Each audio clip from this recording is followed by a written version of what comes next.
This recording is the Lymphatic and Immune Systems Part 2 of 2. When we look at T cell development and differentiation, remember that T cells are going to be produced by the bone marrow, and they have to migrate through the bloodstream to get to the cortex of the thymus. And at this point, they are untrained thymocytes. And thymic epithelial cells are going to be responsible for presenting major histocompatibility complex proteins to these untrained thymocytes. Thymocytes that successfully bind with the major histocompatibility complex proteins will be positively selected to move forward in this development process. Those thymocytes that cannot bind with the MHC proteins in the thymic epithelial cells will undergo apoptosis. They're going to die. And that, again, is a process known as positive selection. From that point, the thymocytes that survive positive selection are known as double positive because they receive both the CD4 receptor and the CD8 receptor. The surviving thymocytes are then going to move to the medullary region of the thymus gland, where they encounter antigen-presenting cells that present self-antigens from other body cells. And the thymocytes that now bind with the self-antigens, those guys are going to undergo apoptosis because that indicates that they would attack body cells, and we don't want our immune system attacking our body. And this process is what we refer to as negative selection because it selects for cells that don't bind. Now remember, these thymocytes at this point still have CD4 and CD8 receptors. Now, the T cells are now referred to as self-tolerant because self-tolerant thymocytes can express either the CD4 or CD8 receptor. However, they won't express both. Those that express the CD4 receptors will become helper T cells, and sometimes those helper T cells could also become T regulatory cells.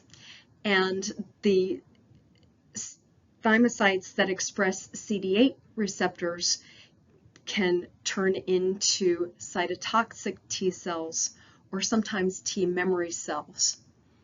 Now, recent research has shown that the CD4 receptor cells,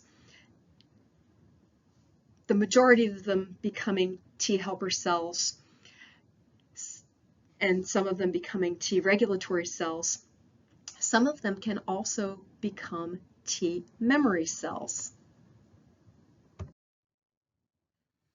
Now, the T cells, before they're presented with an actual antigen that they'll have to fight, are often referred to as naive T cells.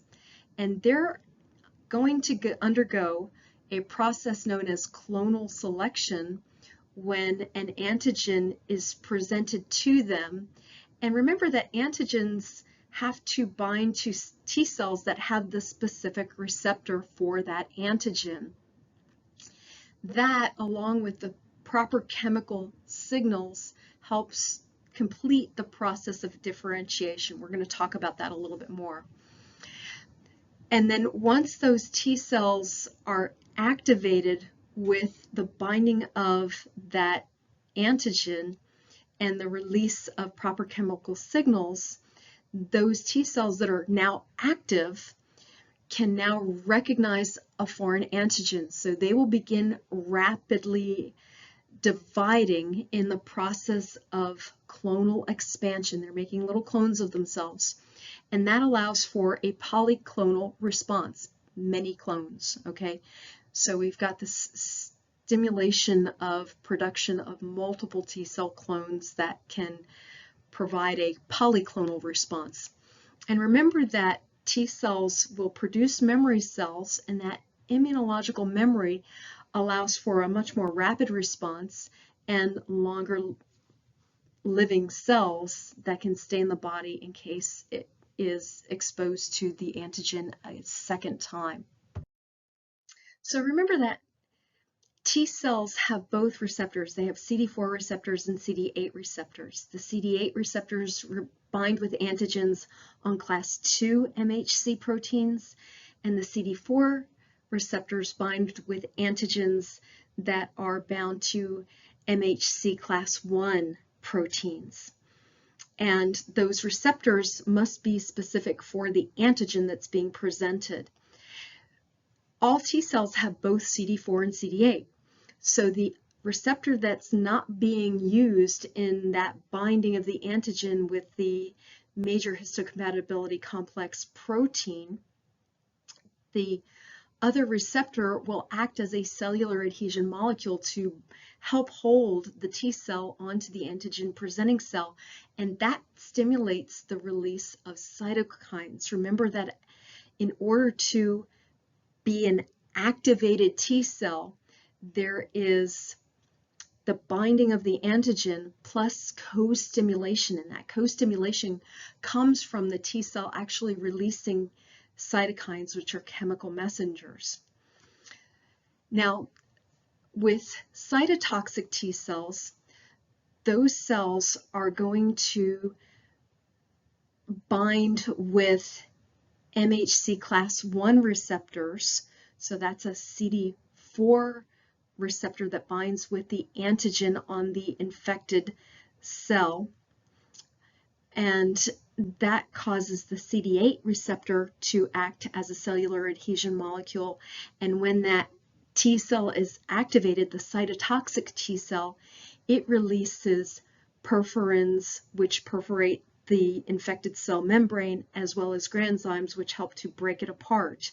And that's how cytotoxic T cells can do their job in response to viral infections. And regulatory T cells are thought to suppress T cell immune response, and that may help prevent autoimmune responses. Helper T cells play a critical role in our adaptive immune response because they activate both humoral and cellular responses. And once they're primed by that antigen presenting cell presenting the antigen, helper T cells can help activate B cells and other T cells. They can also induce T cells and B cells to proliferate and make more of themselves.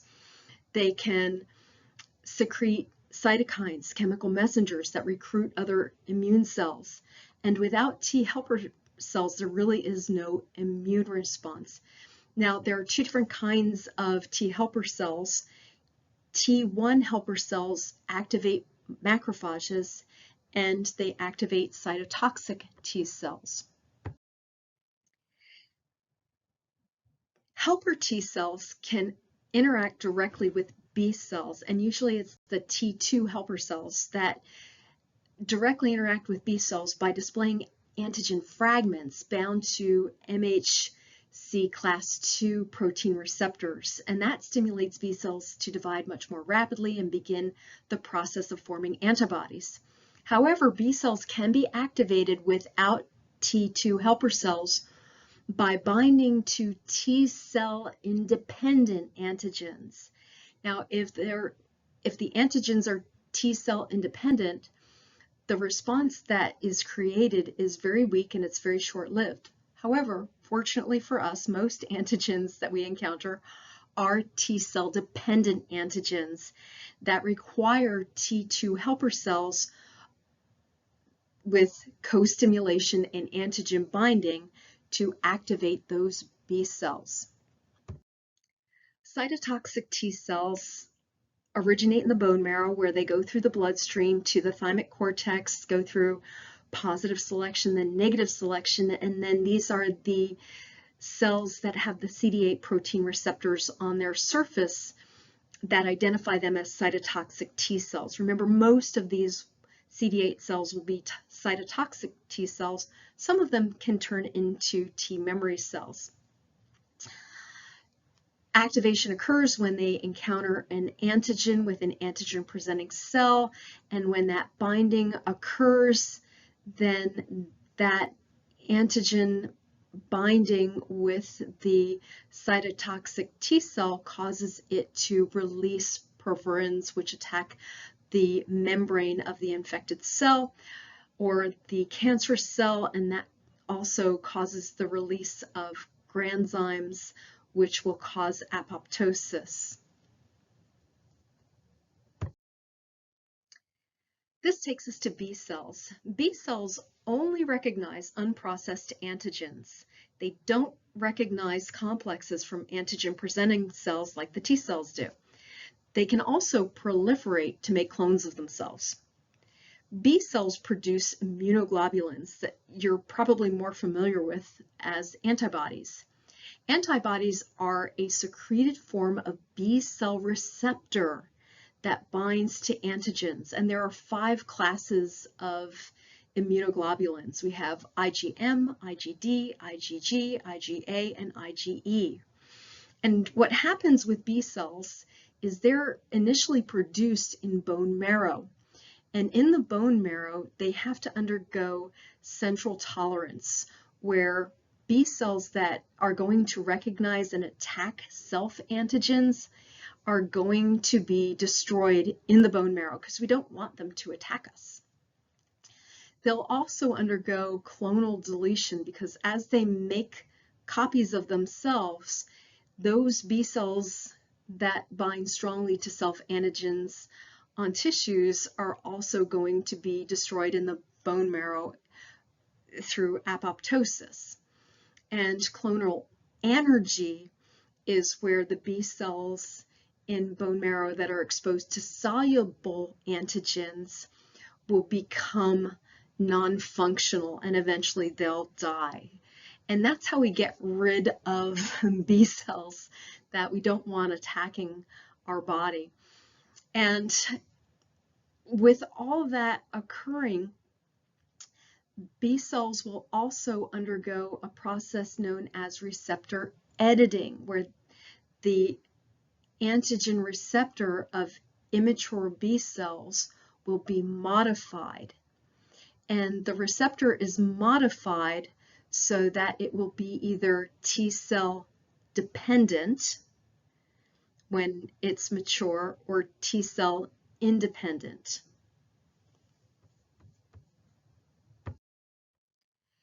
Now, B cells that leave the bone marrow but have not yet been exposed to self-antigens, since they're no longer in the bone marrow, they're going to need help from a T helper cell close by. And if that's not available to help them out, they will go through anergy and apoptosis. And that's what we refer to as peripheral tolerance, as opposed to central tolerance, which occurred in the bone marrow. Now, B cells produce plasma cells. And when they undergo mitosis, they make more of themselves, and some of the cells, when they make more of themselves, differentiate into plasma cells, which secrete antibodies in response to binding to specific antigens. B cells can also produce memory cells, which are going to produce a stronger, faster secondary response. Antibodies are comprised of polypeptide chains that are linked together with disulfide bonds. And disulfide bonds also help form protein structure, just like hydrogen bonds do. When we look at the 4-chain model of antibody structure, you'll notice that there are heavy chains and light chains, and it kind of forms this Y structure. The heavy chains are the red and blue portions on the inner portion of this Y-shaped structure. And you'll notice that the light chains, the green and the yellow, are on the outer portions. There's also a fragment crystallizable region that's formed by the 2 heavy chains that make kind of like the stem of this antibody. And there's a constant region and a variable region as well.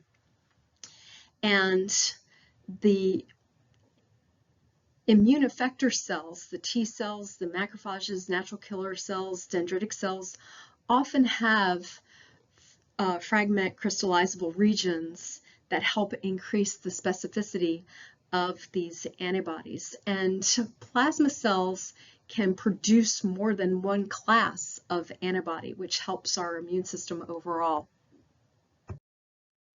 When we look at the 5 classes of antibodies, we can see the different functions that they have and also the different places in the body that they're found in. For instance, IgA is found in mucus, saliva, tears, breast milk, and protects us against pathogens. IgD is part of a B cell receptor. It helps to activate basophils and mast cells, whereas IgE helps protect us against parasites and is responsible for allergic reactions, whereas IgG is secreted by plasma cells in the blood and is able to cross the placenta into the fetus. IgM is attached to the surface of B cells or secreted in the blood. This is the most important and the first line of defense in terms of immunoglobulins that's secreted, and so it's responsible for early stages of immunity. As far as our antibodies go, again, those are going to be secreted and they can circulate and bind to pathogens. When they bind to pathogens, they not only help to render that pathogen ineffective, but they also tag it for consumption by macrophages. And IgM and IgD are the only two that function as antigen receptors for naive B cells.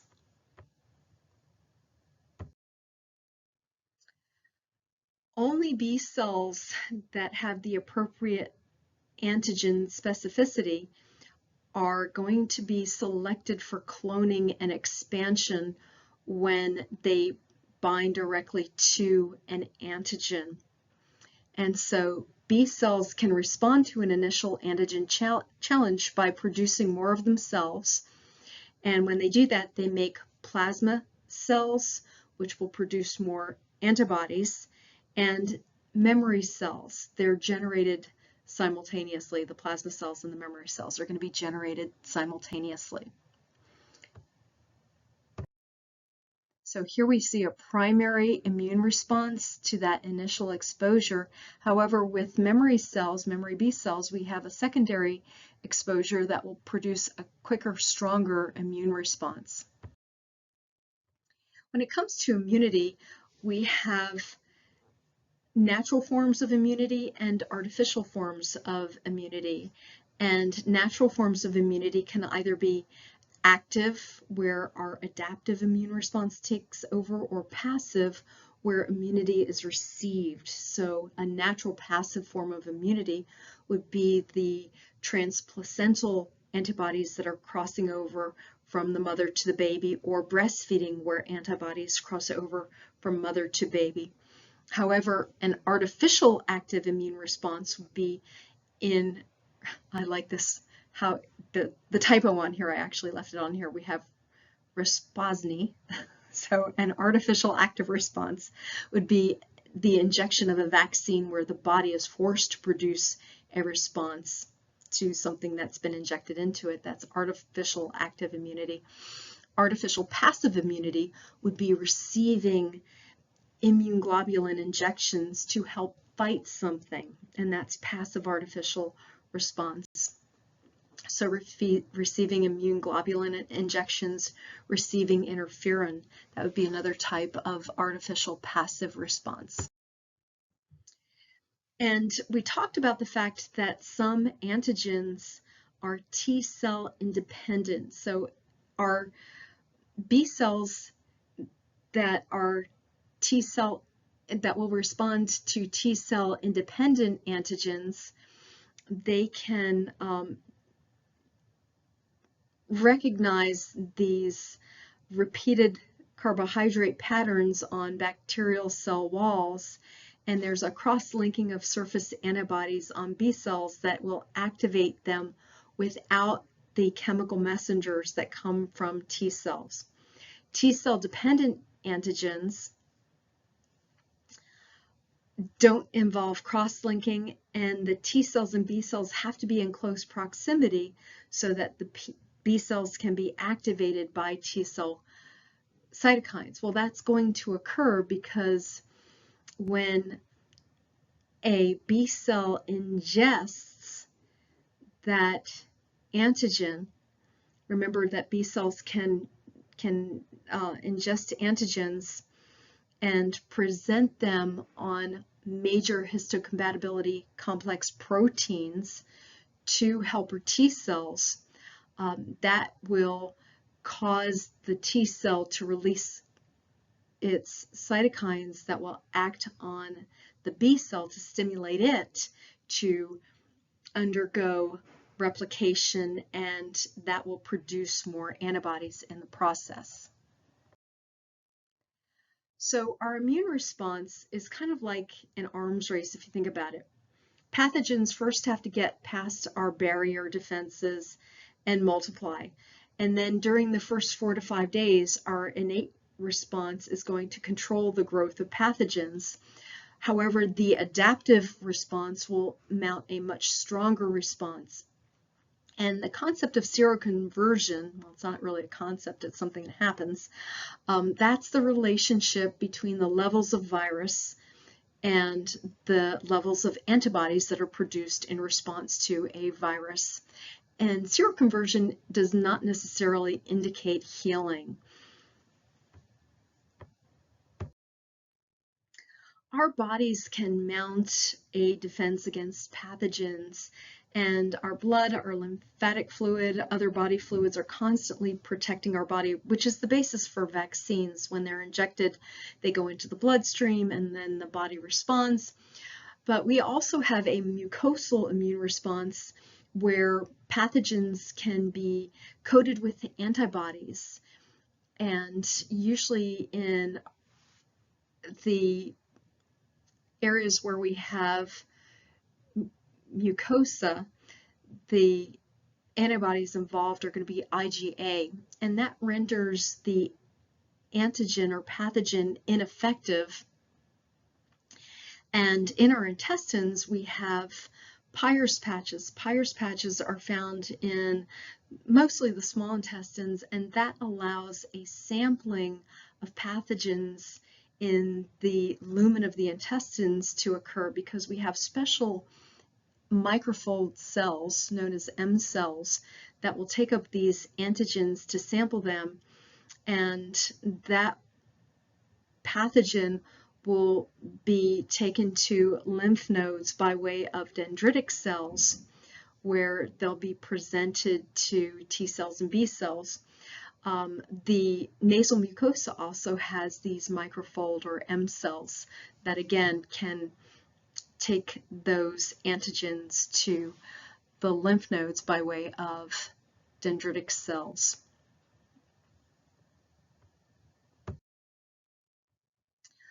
We have other defenses against bacteria, fungi, parasites, and viruses.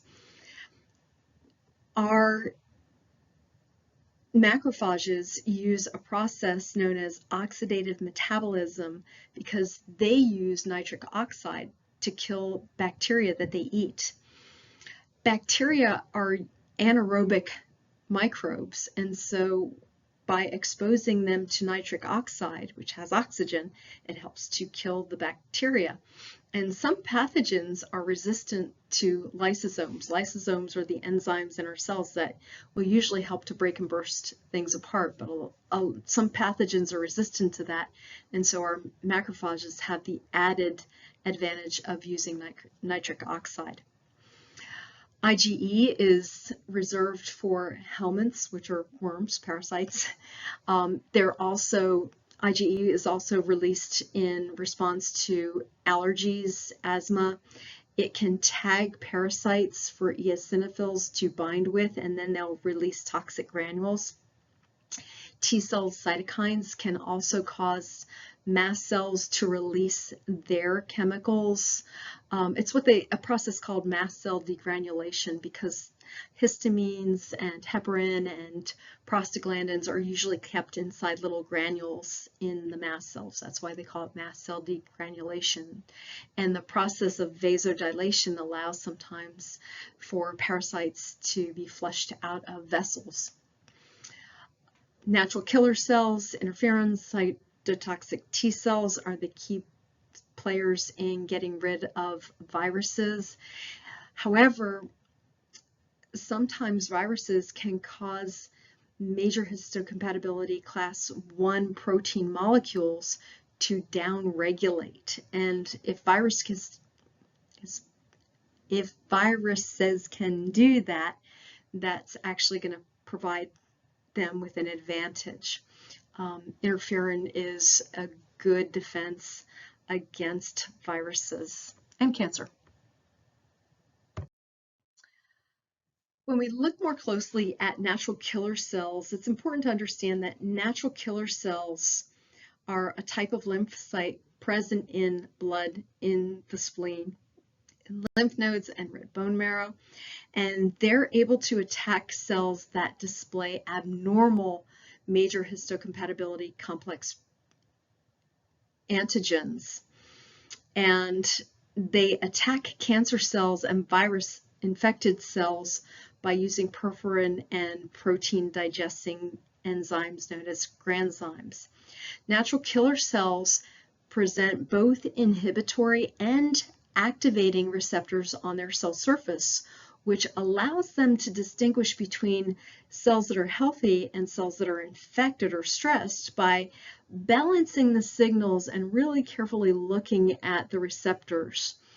There are key inhibitory receptors that include killer-like immunoglobulin receptors that recognize MHC class 1 molecules, while major activating receptors including NKG2D and natural cytotoxicity receptors, it's a mouthful, which will bind to ligands expressed on stressed or transformed cells. So there's kind of like a brake and accelerator system that makes sure that natural killer cells only attack cells that should be targeting so that they don't attack healthy tissue.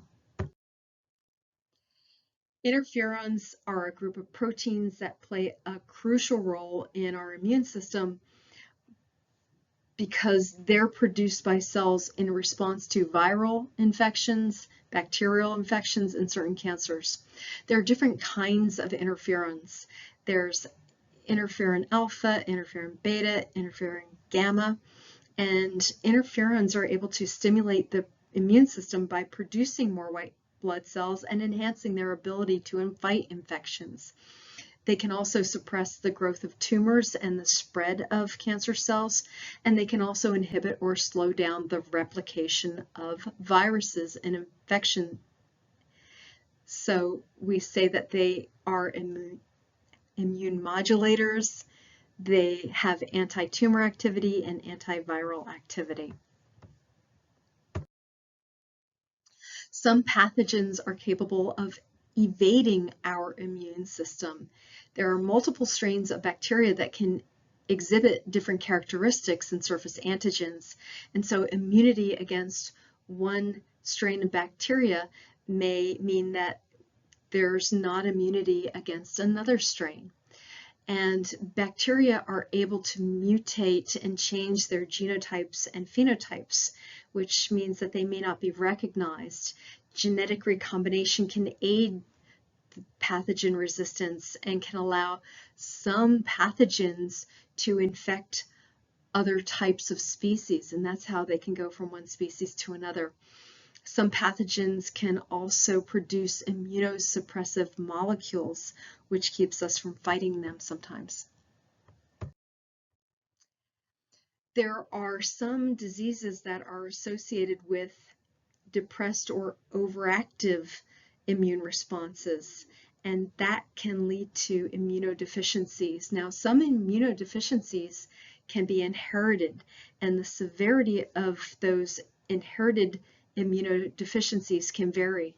There's one type of inherited immunodeficiency that's referred to as severe combined immunodeficiency disease, and that leads to opportunistic infections where the survival for that individual is usually not more than a year after it presents itself. They don't know why it occurs other than that it's an inherited problem, and they don't know why it presents itself at a certain point in time, but gene therapy is starting to show promise in fighting that particular inherited immunodeficiency.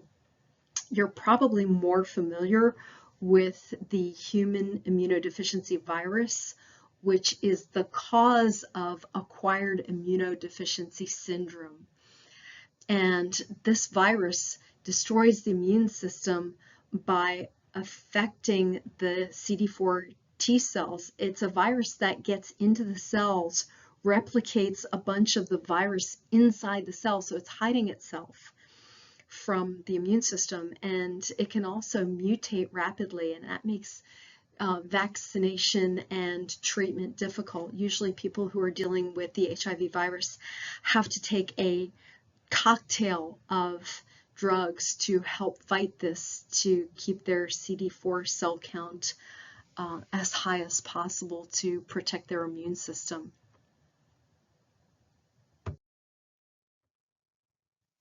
Now, there are other diseases associated with either depressed or overactive immune responses, and one of these types of diseases is something that we refer to as a class of hypersensitivities.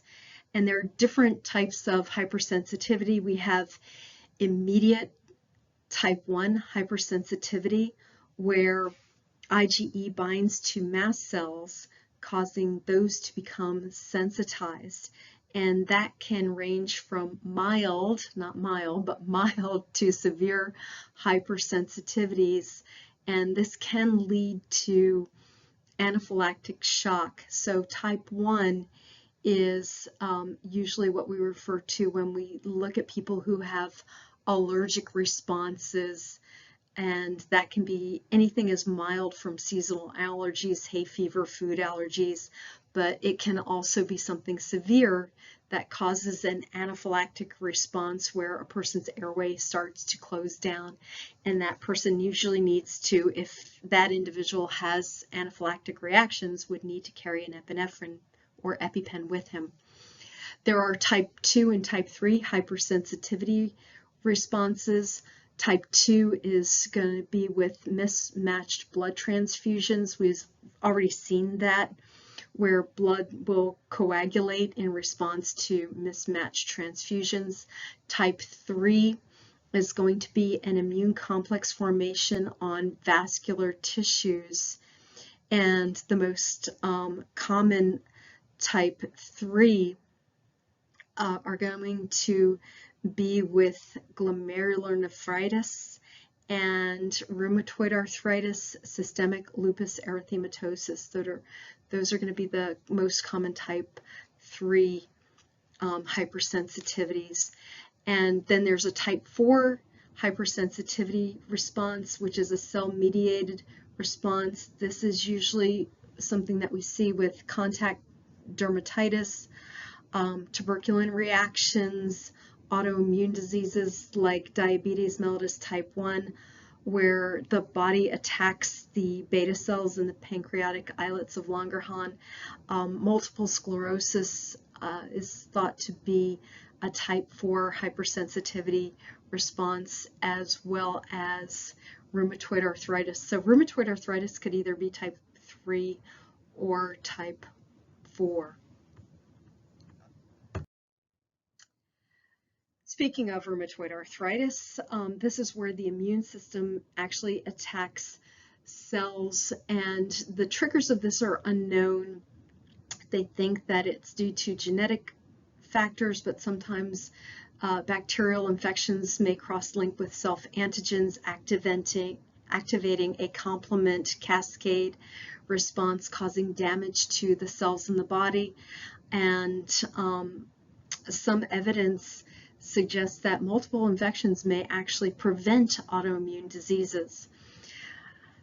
So with rheumatoid arthritis, the most common way to prevent that is with drugs, although I must say that my mother thought that she was starting to get rheumatoid arthritis, and she actually cut out as much sugar from her diet as she possibly could, and she noticed a decrease in her symptoms.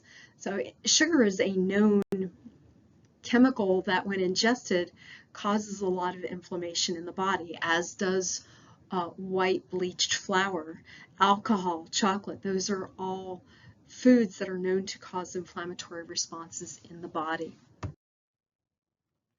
So there are a lot of autoimmune diseases, and you can read about the diseases here and the autoantigens and the systems that are affected by these antigens.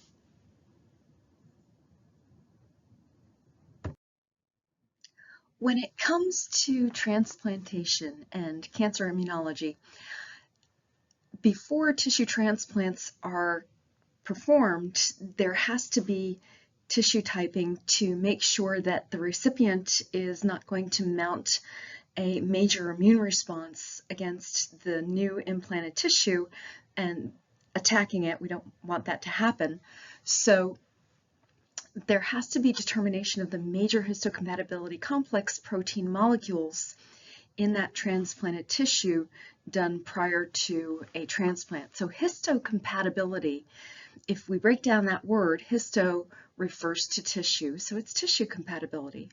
And MHC polygyny refers to the fact that there are multiple MHC protein molecules on cells, and that comes from different genes, meaning that each individual has a variety of major histocompatibility complex protein molecules, and that variety has different peptide binding specificities, and that allows for a much broader range of antigen recognition by our immune system.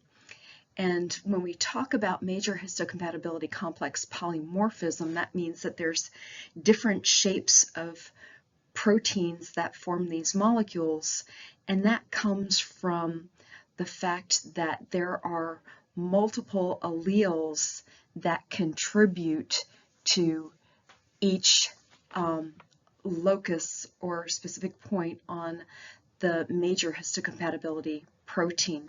And since we haven't defined what an allele is yet, alleles are basically specific versions or forms of genes that are found at a particular location on a chromosome. So each person or individual is going to inherit 2 alleles for each gene. And you know that a gene is the information on the DNA for how to build a specific protein. And a person inherits an allele from each parent. And those different versions can lead to variations in inherited traits, like the color of the eyes, like blue eyes versus brown eyes, or even blood type. So we get alleles from our parents, and those alleles combined make up our genetic code, our genes. And when we look at, in terms of tissue transplantation, if those major histocompatibility complex protein molecules do not match, then the recipient for that tissue will mount a cytotoxic T cell response against the tissue and reject it within the first weeks of transplantation. And that's why people who receive transplanted tissues will often also be prescribed and have to take immunosuppressive drugs. That helps, but matching the major histocompatibility complex molecules is still critical in transplanting tissues. And this takes us to Rh factor. As we've already probably discussed in lab, red blood cells can be typed based on their surface antigen. So we have the ABO blood types in which individuals are going to be typed according to those surface antigens on their blood cells. They're either A, B, AB, or O. If they're type A, they have A surface antigens. If they're type B, they have B surface antigens. If they're AB, they have both. And if they're O, they don't have any surface antigens. And remember, if they're type A, they're going to have B antibodies circulating in their plasma. If they're B type blood, they'll have A antibodies circulating in the plasma. And if they're AB, they have none. There are no antibodies. And if they're type O, they have both A and B antibodies in their plasma. So there is a separate antigen system for red blood cells that have the rhesus factor, which is a surface antigen. If a person has Rh factor on the red blood cells, then that person is positive for Rh. So if somebody is A positive, that person has A antigens on the surface of the red blood cell plus Rh antigens on the red blood cell, whereas somebody who would be A negative has A antigens but no Rh antigens. Erythroblastosis fetalis is also known as hemolytic disease of the newborn, and this can occur when a mother who is negative for Rh antigen has multiple Rh positive children. And what's going to happen is if the mother is Rh negative and she has an Rh positive, during the birth of that first Rh positive child, the mother can mount an immune response and her body will produce an anti-Rh antibody in response to the fetal blood cells that enter her bloodstream during the birth of that first child. So if she were to have a second Rh positive child, the IgG antibodies that she produced during the birth of the first Rh positive child would have an immune response against the second Rh positive child, and that would mean that the IgG antibodies that her body produces would attack the blood cells of the second baby, causing anemia, and it could die. This is a process that could kill that child. And there's a drug called Rogam that contains antibodies to and will neutralize the mother's antibodies, preventing them from attacking the baby's red blood cells. So usually for a mother for the first child, what they'll do is before the baby is born, they will inject the mother with a drug called Rogam, and that will block her immune response, reducing the risk of her becoming sensitized to Rh positive blood. And that way she's not going to be as likely to develop antibodies in future pregnancies with Rh positive babies. And again, it's typically administered as an injection to Rh negative mothers during pregnancy around 28 weeks. And they also administer it to her usually, again, within 72 hours of delivering an Rh positive baby, to really make sure that they're blocking her immune response so that should she have future Rh positive children, that will not be an issue. Okay, so as far as the effects of stress on body systems, usually in terms of the system, the body will mount an immune response with the integumentary system in the form of acne, rashes, or irritation. The nervous system can display symptoms of headaches, depression, anxiety, irritability, loss of appetite, lack of motivation, reduced mental performance. Muscular and skeletal systems can present with musculoskeletal pain, and neck and shoulder pain. Circulatory systems, we see increased heart rate, hypertension, increased probability of heart attack. The digestive system can present with indigestion, heartburn, stomach pain, nausea, diarrhea, constipation, weight loss, or weight gain. Our immune system, we're going to see a depressed ability to fight infections. So in terms of our immune system, that can be affected by stress. With the male reproductive system, we can see lowered sperm production, impotence, reduced libido. Female reproductive system affected by stress can also show up with irregular menstrual cycles and reduced libido. Now, when it comes to the immune system, because that's really what we're talking about in this chapter,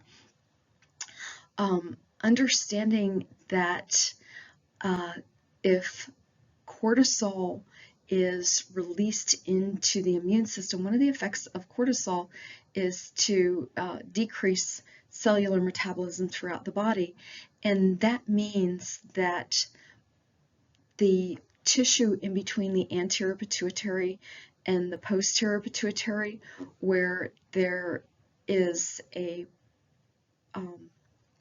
we have melanocyte stimulating cells.